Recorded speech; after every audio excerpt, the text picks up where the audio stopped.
Setiap hari kelinciku diberi makan. Makanannya bermacam-macam. Ada kangkung, sawi hijau, wortel, dan lobak. Aku senang sekali bermain dengan kelinciku. Nah, di sini kita belajar tentang hewan peliharaan dan juga tentang huruf tegak bersambung. Sebelumnya di kelas 1 sudah pernah belum belajar menulis huruf tegak bersambung? Pasti sudah pernah ya, jadi sudah bisa menulisnya. Bahkan di TK pun juga teacher tahu pasti sudah pernah diajarkan bagaimana cara menulis huruf tegak bersambung yang benar.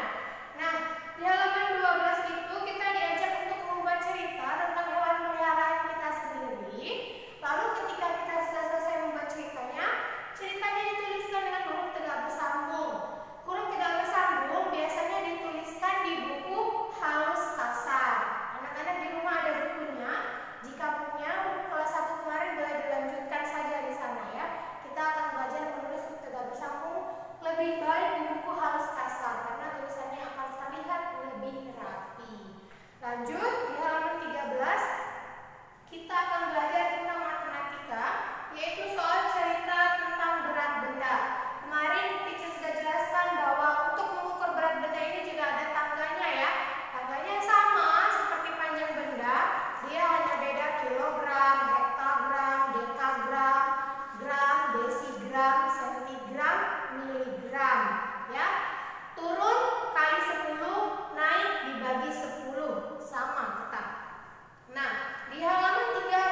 menimbang telur. Kalau kita beli telurnya 2 kilo, lihat tempatnya itu besar ya.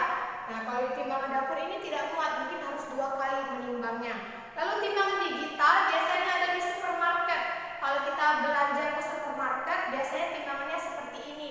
Jadi langsung terlihat berapa beratnya. Tidak usah kita lihat lagi lewat jarumnya berapa ya, berapa kira-kira, tidak usah. Ini langsung keluar kalau timbangan digital, hasilnya berapa. Jadi dia lebih akurat ya.